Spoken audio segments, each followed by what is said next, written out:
Hey, what is going on, everyone? It is MG for Computer Science 315. Do a quick mic check, make sure everything is good. Can somebody out there in the chat say, yep, good, or no, bad? Do we have an echo? Do we have anything? What's going on? I'm waiting for some positive reinforcement before we continue. Anyone?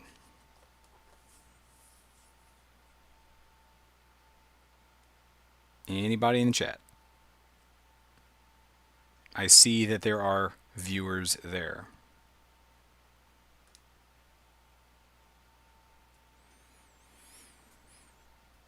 Okay, well, we'll just keep going. In spite of that, exam 3 is going to be next Monday, so it's going to be about this material.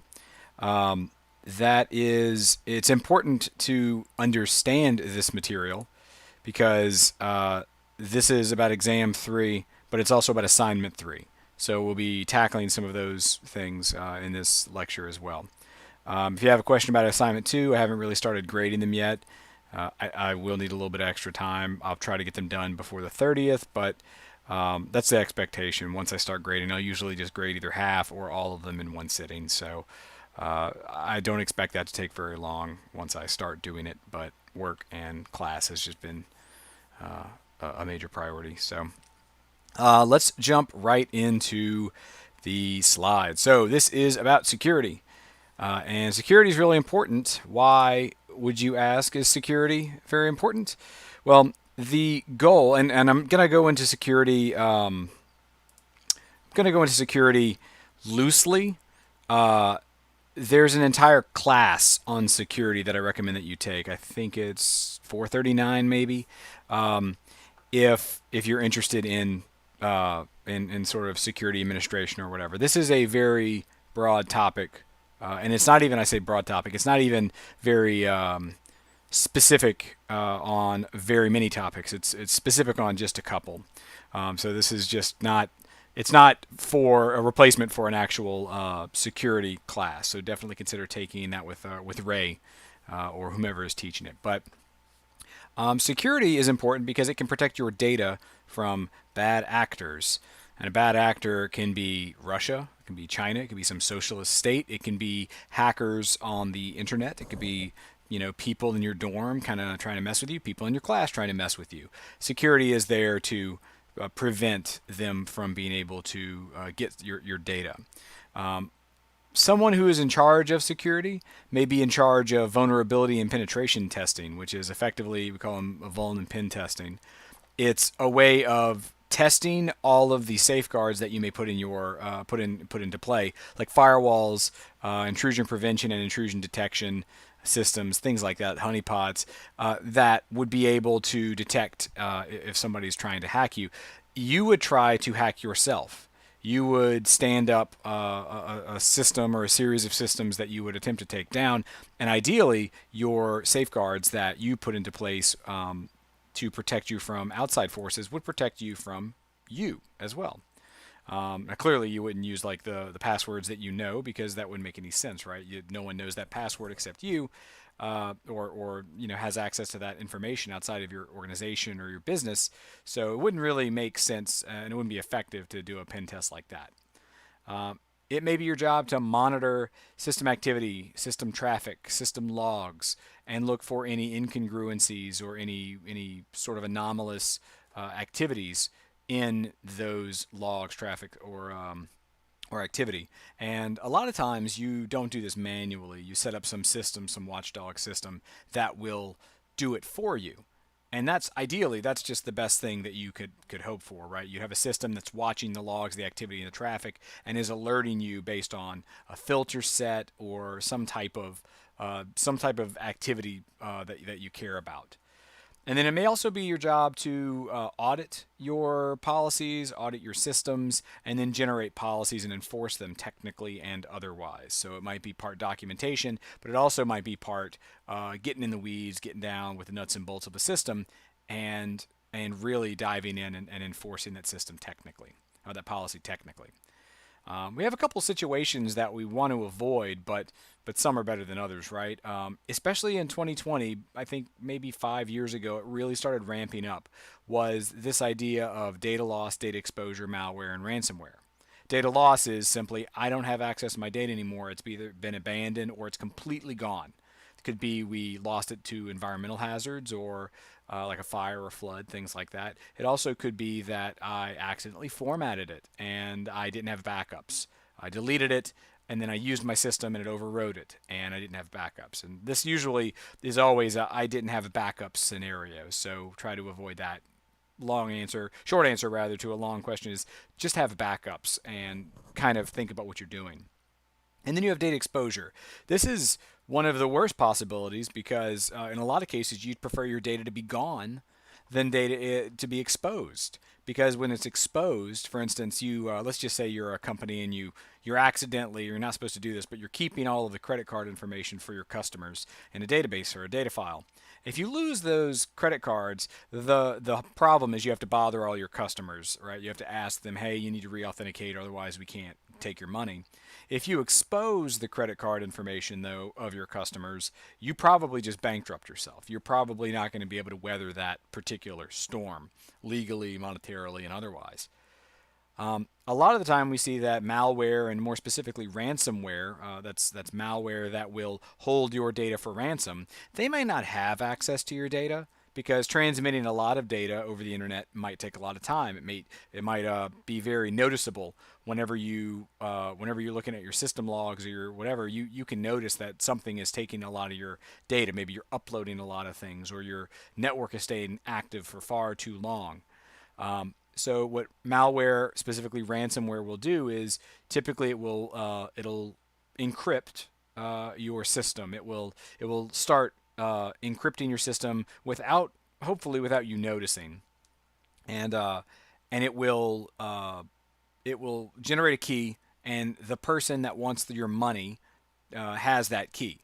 And they'll send you an email that is poorly worded, but it'll effectively say, you have your data and it's encrypted. And also all the backups that you took, they're encrypted. And if you want to decrypt your data and get your data back, you'll need this key from us.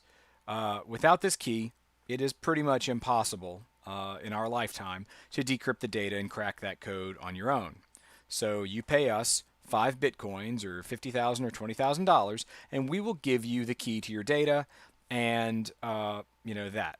Alternatively, some ransomware will go, we have all your data, and if you don't give us money, we will release it to the internet. We will email out your users' usernames and passwords. And they've done this, and I think Atlanta was completely locked down, the city of Atlanta. There are a few other places where if you just look at ransomware attacks where they paid, you'll find a ton of them. And it's actually good discussion if you need community discussion points. So when we talk about security, we inevitably have to talk about authentication and authorization. Authentication is proving that you are who you say you are. I am MG, and I need to be able to prove that, whether that's proving that with like an ID card or a password or something. These are methods of security, right? Something that like a password or a username and password specifically. Something that you have, like an identification card, maybe something with an RFID chip in it, or something with a scan, a barcode or a QR code or mag strip that you're able to scan to verify that you are who you say you are. Something that you are, typically a retina scan or a thumbprint or a voice print or even a palm print, which is a multiple fingerprints. Biometrics is what we call it. And then a new one, but something that is becoming increasingly prevalent, is somewhere you are. And this is referred to as geofencing. So, for instance, I have to know a username and password. I have to have a badge to get on campus, on base, let's just say a military base. So I need to prove that I am who I am because I have an ID card. Then when I get to my building, I have to sign in with a thumbprint. Then when I get to my computer, not only do I have to put my card in the slot, I have to type in a username and password. It then sends my phone a token, an SMS token that I have to enter into the screen in 30 seconds, otherwise it dies. And also, I have to have my phone inside a 100-yard diameter circle of that building in order to even access that data. That's a lot of, that's multiple factors of security, of methods of security layered on top of one another, all to prove that I am who I say I am. I said multi-factor, that's utilizing multiple methods of security, of authentication to prove that I am who I am. And on the other side, we have single factor, which is pretty much what everybody has been using for their entire lives up until probably right about now. We're really pushing multi-factor really hard. So that's only utilizing a single method of authentication of security, so a username and password. And then multi-factor would be utilizing more than one. Two-factor would be using two. Multi-factor is usually more than two, but it could also be two. Generally, more methods of security is equivalent to increased security. So the more methods, but they can't be the same method every time. For instance, if you use a username and a password, and then you also have another password that you remember, they kind of need to be varied. It's true that, multiple passwords or subsequent passwords or whatever, that is more secure, but it's better whenever they are varied types of methods of security for authentication. So, a cell phone and a password, that's generally what we are seeing right now. You get a text message to your phone number, or you get a call and you have to answer that phone, and you put in whatever the phone number, whatever the text message or whatever tells you to put in. So yeah, username, password, and SMS is a good example. Along with authentication, we have authorization. So authentication was proving that you are who you say you are. Authorization is allowing or restricting access to a user or a group of users based on identity, based on that authentication, who they are. And we typically use what's called ACLs, or access control lists, which are granular, at least hopefully granular, lists of permissions. You can or can't do this thing: read, write, modify, edit, delete, take ownership, list out attributes, modify attributes, things like that. So an example of this is an administrative user with an administrator ACL can delete users, but users shouldn't be able to delete admins and may also not be able to delete other users. Maybe there's a permission that allows that user to delete lower class users or lower tier users. It's sort of just an example. Don't get lost in it. And for instance, Alice has access to Alice's bank account because Alice has read and modify on that bank account. But Alice doesn't have access to Bob's bank account, and Bob doesn't have access to Alice's bank account. And again, we're ignoring the fact that Alice and Bob are both customers, right? That's how we're looking at this. They're not bank tellers or something like that. So. Back to authentication, we typically, in this class, we're going to look at two types of authentication for assignment 3 specifically, right? We're going to use the username and password type of authentication, and that's what we're doing right now with our stable VM, and that's initially how we will connect to the server VM for the class. We'll have a username that will be your W number with a lowercase w, and you'll have a password, which will be actually something that you can derive from your W number, and we'll see that a little bit later. This is a relatively simple method of security because it's just something that you know, and depending on the requirements, security requirements and complexity requirements, it might be pretty weak. You might be able to skate by with just a really weak password, and that's not ideal. You want a complex or a long or some type of password that's going to have some complexity and strength to it. At the same time, though, it needs to be something that, because you are typing it in, it needs to be something very easy for you as a person to utilize. The downside, though, is because it's easy for you to utilize, it's difficult to securely automate using the username and password. Most of the time, people find a way to put it into plain text and just sort of give it to automation to use. There are ways of separating that out, and we may look at that during some of the later classes. I've written modules in PowerShell to hold on to a special encryption key and also the encrypted password and store them in two separate locations, and then rely on network security to ensure that only certain users can access both of those locations. That's a lot though. That's not very easy. And it's vulnerable in a lot of other ways. So then we look at private public key pairs. These are SSH key pairs wherein you have a private and a public key. The private key is able to answer challenges that only it can answer from the public key. And the public key would be able to go out on the internet and live on these remote systems. So it's a relationship based method of security, method of authentication that allows, as long as you retain access to the private key and only you retain access to that private key, then it's relatively certain that only you will be gaining access to whatever systems those public keys are stored on for that user. It's much safer, maybe, because it still relies on your ability to, I'm going to say, physically hold on to that private key, but just have access to that private key. If you lose access to the private key, then you've lost access to any of the systems that you once had access to. And while it's easier, more easily you automate with this, you're still relying on safely automating by running things as a user that has that key-based relationship set up already. So you want to make sure that you're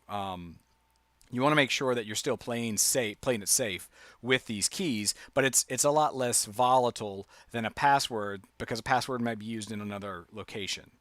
Password can be accessed from a lot of different machines. You need the file in the private key file on the machine you want to access data from, and you need the public key on the machine that you want to get the data from, right? So you need to have the infrastructure set up already.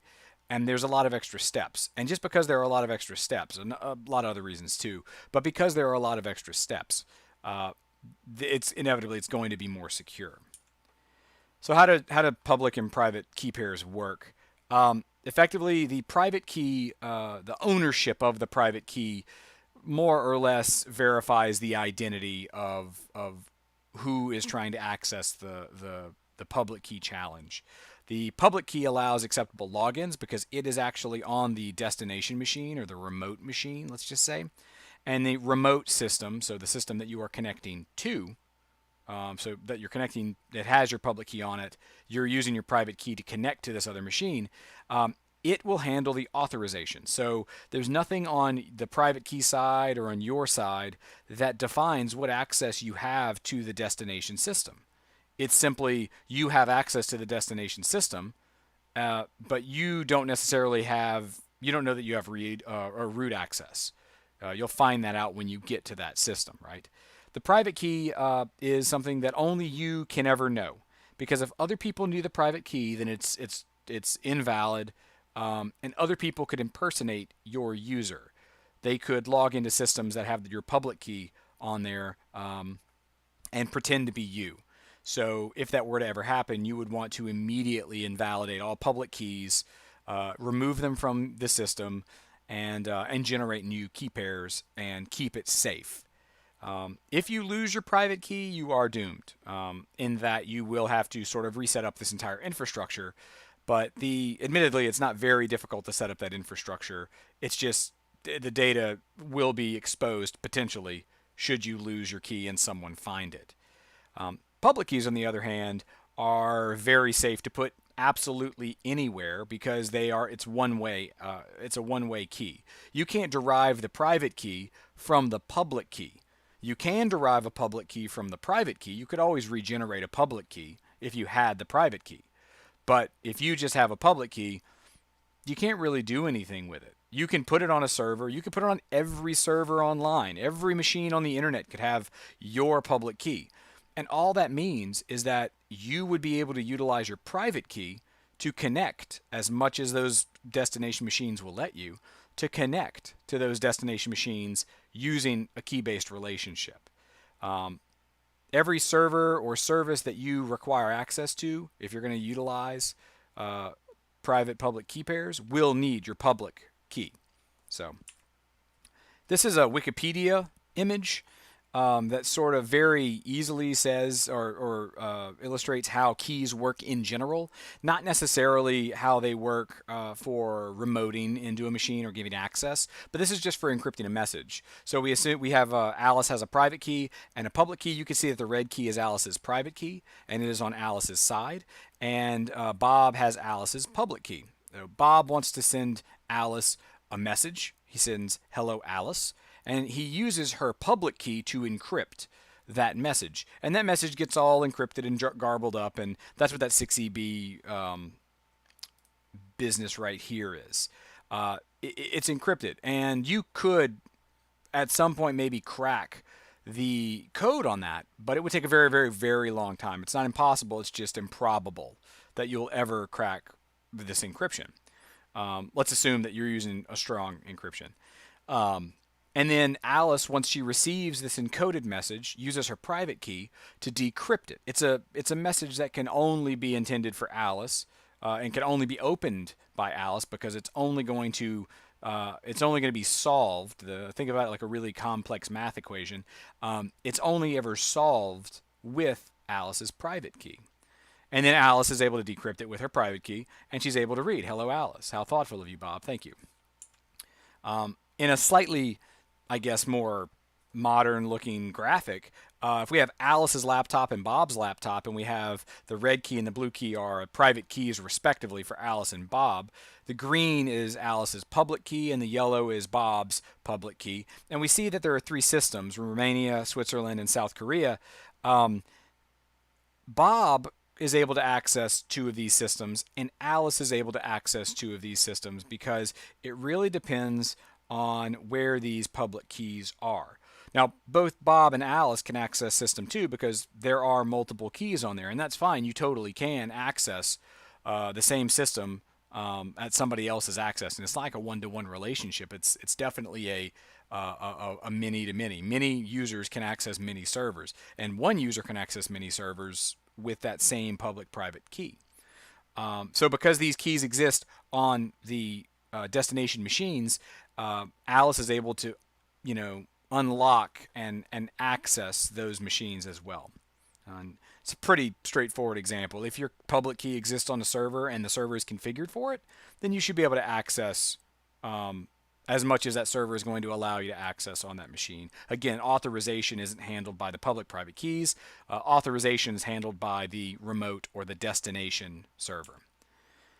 So to make an SSH key is pretty simple. There are really just two commands that we need to know: making it and then copying it over. And that's generally what we have to do, right? We'll have to generate the key pair on our local machine, and with regards to assignment 3, our local machine would be our stable VM. It's our VM that we have access to currently.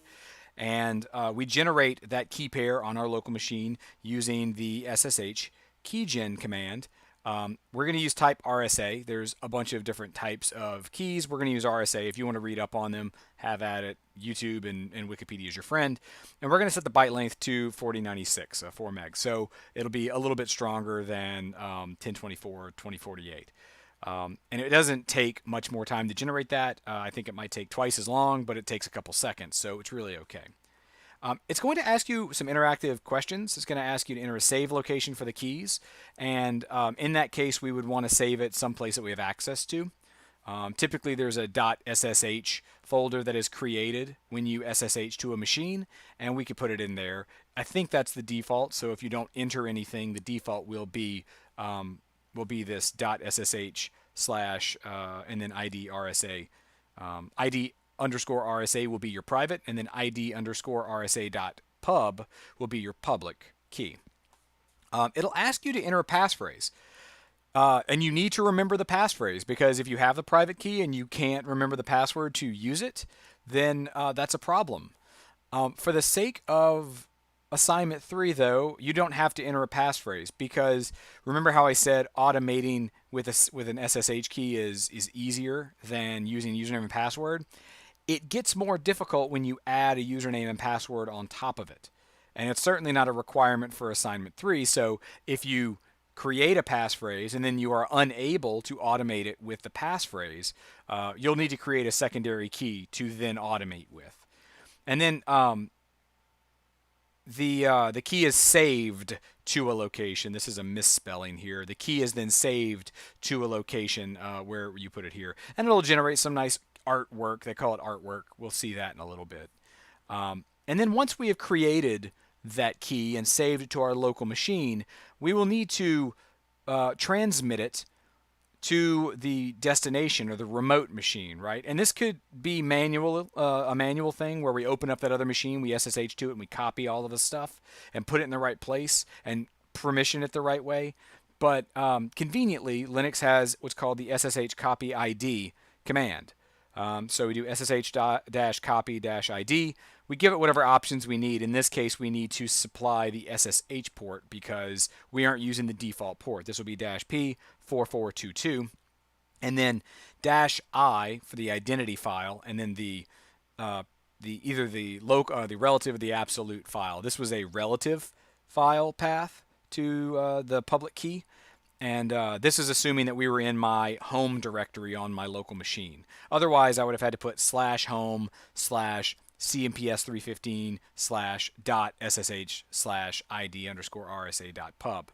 And then this is the user that we will be using on the remote or the destination machine, and the server of the remote or the destination machine. So in this case, W number at the IP address, in this case, of the destination server. And I put user at in angle brackets because if you are using the same user on your local machine that you generated the key on and on the endpoint, the destination or the remote server, then it will just translate over and it'll put that there. For assignment 3, all of you are using a CMPS 315 user on your stable VM, and all of you will be connecting to the server VM using a W number user. So you will have to specify W number at the server. Let's go ahead. I'm going to switch over real quick. Let's go ahead and launch these two things. So I have and I'm going to make sure that I'm still connected. Yep, I am. So the black screen on the left is my stable VM. I can prove this by doing IP address, and I see that 59.4 is my stable VM. And I am using my CMPS 315 user right there. And I can prove that this is the server VM because this is 59.88 right there. And I am using an MG user right here. That is just because that's my server user that I have on that machine. I am going to real quick sudo up so I have root privileges, and I'm going to clear the screen. And real quick, I'm going to go to the home directory and then my W number home directory, and I can see that I have a few directories already there. I have a .ssh directory. I'm going to say I think that is probably old. So we're not going to use this. We're not going to do anything with this .ssh directory. I am going to look in it, but yeah, those authorized keys. This is from this is good. This is I'm going off script real quick.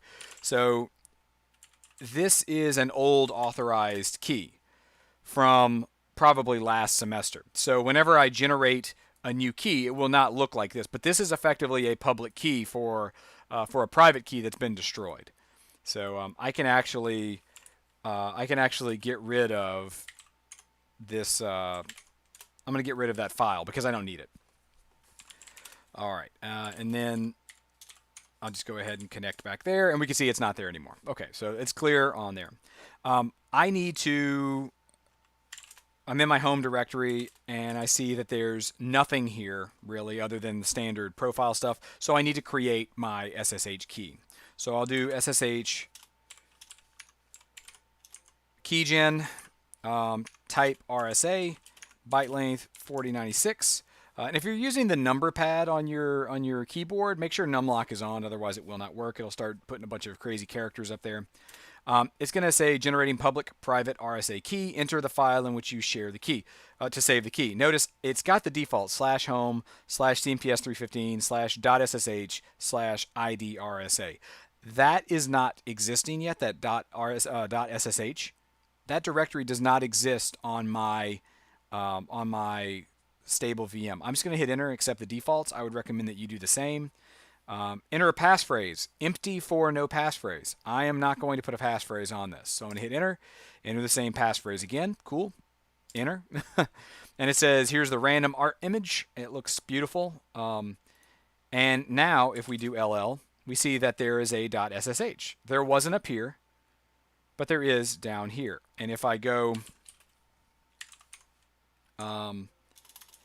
if I look in that, I see I have an ID underscore RSA. That is my private key, which I won't be showing you. And then I see I have ID underscore RSA dot pub. So more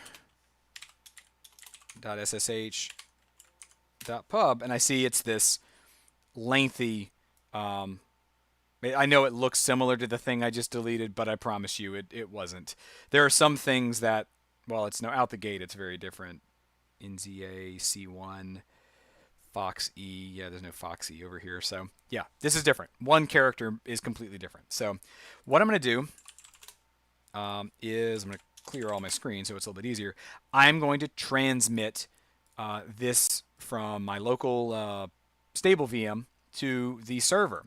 But before I do that, I've never logged into this server before, so I probably should do that. On my stable VM, I need to log into my server. And per assignment 3's requirements or information, I know that my username over on the other server is my W number. And I know that my password is what's called the SHA-256 hash, the first 10 characters of that hash. So the way that I find that out is first I need to echo my username. And all that's going to do is whenever I do that, it's just going to print it back out to the screen.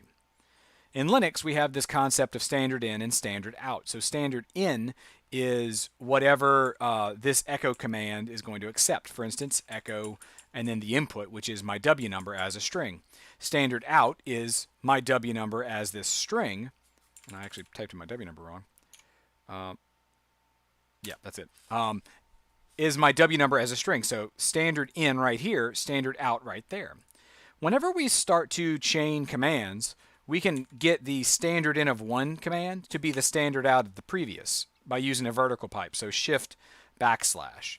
So I can echo that, and then I can put another command in that it will accept that output as its input. So SHA-256 sum.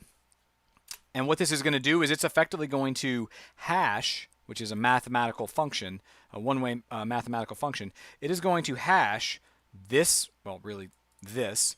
It's going to hash this, and it's going to give me the SHA-256 sum of that as the standard out of that. So I didn't have to put SHA-256 sum space quotes and then my W number. But we only need the first 10, so we could count 10. I think that's probably it or whatever. Alternatively, we can do again head, and that'll give me the head count 10, C10, and it does this weird thing where it combines lines, but that is the first 10 of the sum. You can count it out if you don't want to.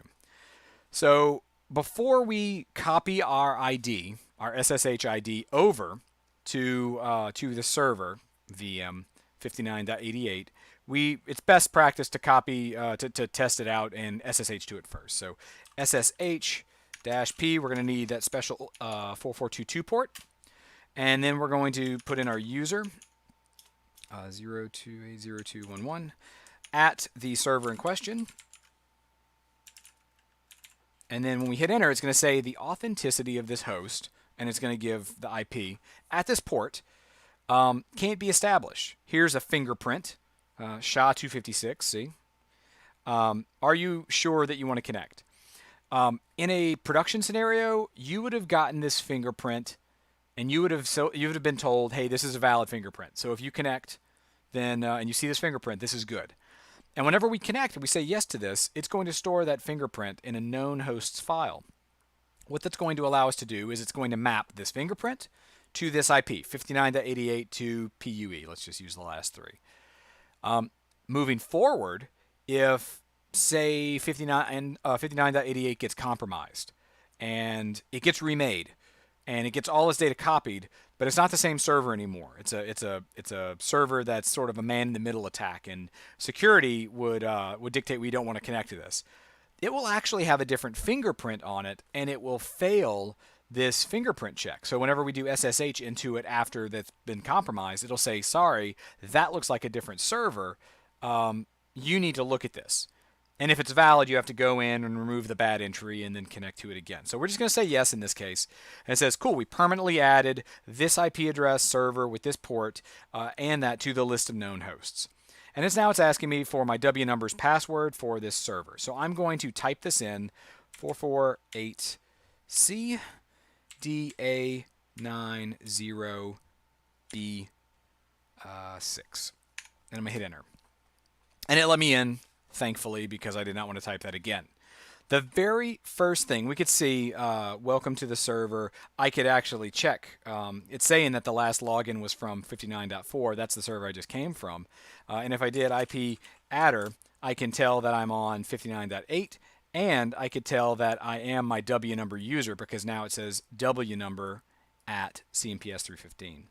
Before you do anything else, right, you want to change the password on this server. So I'm going to, and I don't recommend doing this unless you know what you're doing. I'm going to recommend copying this. I'm just going to right click it. And it's not going to find it because it's not a command. I just needed to see it on the screen. I am going to type in passwd. It's going to say current password for the Unix password, which is this funky 448 whatever. I'm going to hit enter because I put it there. And then I'm going to do a new password. So just something that I can remember. Again, you need to be able to remember this. So cool. The password has been updated successfully. And that's great because now I can log in and out with a password I actually know and want to type than some crazy 10-digit long annoying password. Remember this password. You will need it. So now that I've SSH'd from my stable VM to the server VM, and I'm currently on the server VM, I'm going to go ahead and exit, and it's going to kick me back. It's going to say you closed the connection with 59.88. You are now back as CMPS 315. And if I did IPS adder or IP adder, we'd see 59.4. I'm now back on my stable VM. Clear the screen real quick. Notice that I've been my CMPS 315 user the entire time, not the root level context of my CMPS 315 user. That is very important. The context or the user that you create the SSH key with is the user that SSH key is tied to. So you need to create it as your CMPS 315 user, and you need to send it over as your CMPS 315 user using your W number credentials, which is what we're going to do right now. So SSH-copy-ID. We need to give it some options. So P4422, that's going to tell it use the SSH port 4422. And then identity, we are going to use .ssh. I just hit tab a couple times because I couldn't remember where my present working directory was, and I didn't want to cancel the command. So .ssh id rsa.pub, and then we're going to send it to my W numbers user at 147.174.59.88. Before I hit enter, I'm just going to do a present working directory to show that this is my wnumbers.ssh directory on the destination server. I'm going to do ll. There's nothing in here. And I'm going to hit enter. And it's going to say a little bit of information. It's important to read every now and then, right? It says sources of keys to be installed. This is the source. .ssh id rsa.pub. That's valid. We want that. Attempting to log in with new keys to filter out any that have already been installed. So the very first thing it does is it tries to use the key you're sending to see if maybe you've already used it. It uses the private key variant to unlock and use any keys that have been installed. So it says, cool, one key remains to be installed. That means the key that we tried wasn't on there. One key remains to be installed. If you're prompted now, it is to install the new keys. And then it asks for the password for our W number at their destination server, at the remote server that we're sending it to. So I'm going to type that new password in. This is why we change it, so it's easier. I hit enter, and it says number of keys added 1. Now try logging into the machine with SSH-P442. All this is saying to find this SSH port that we're using. W number at the IP address to make sure that the keys were added that you wanted were added. Now before that, I'm going to check on the destination server, and if I hit LL, I can see that the authorized key file has been created, and I can see that if I cat that file, that this is actually the private key, or the public key rather, that we had previously generated, right? So that we sent over. So it just copied the key from my stable VM over here. Clear that out, and I'm actually going to type this in. I'm not going to copy it because it's weird. 4422. This is what you would want to screenshot, right? You'd want to screenshot, include this information. So W number at 147.174.59.88. Notice again before I do that, I'm on my Computer Science 315 user, not my root context, and I know that we're on 59.4, my stable VM. I'm asking to connect via SSH on port 4422 using my W number user, trying to connect 59.88. I hit enter, and notice that it did not ask me for a password. It just connected, right? So if I do IP adder, we're at 59.88. It did not ask me for a password because my key was on there, and it chose to use the key-based authentication over the password authentication. And that's significantly more secure, right? Also, I will be turning off password authentication next week. And when I turn it off, passwords will no longer work. So you'll have to have a key in order to connect to the server, and you'll need to be able to connect to the server in order to do assignment 4. So exit this. Oh, you know what? And actually, since it's so easy to connect to this thing, remember how I said authorization is handled by the endpoint, by the destination server that you're connecting to? If I try to sudo su up to root, and I put in the password that I have, it's saying that I'm not in the sudoers file. This incident will be reported. What that means is that our W number users don't have very much access to the system. We can't create things. In fact, we only really will be able to read certain things on this system because we don't need admin access to it. So we can go ahead and get back to our system now. That is effectively assignment 3 and security in a nutshell. Are there any questions or comments or concerns or anything about what we just saw? I know it's 5:40. We're getting out a little early today, but that's literally it. That's the security lecture. That's all you need for exam 3. And assignment 3, again, read the information on it, but short of copying your SSH key over to the destination server, taking a screenshot of the IP address, the fact that you're on your stable VM, the fact that you can then log into your W number user on the server, the class server, and then it doesn't prompt you for password. That's really the only screenshot that I need. And then also updating your password on your stable VM for your CMPS 315 user, because only 5 students have updated their password.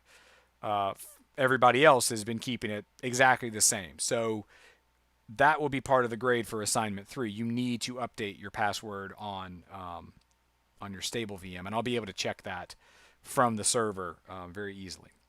So I'm not seeing any users right now, or I'm sorry, any questions right now. So I'll leave it for a couple seconds and see if anybody has any questions about anything that we've covered in this course or in this lecture, or any questions about assignment 3 or exam 3, both of which should be posted by now. The lecture slides, I believe, will be posted at 6:15, and this video will be posted as soon as it's trimmed out to exclude the audio.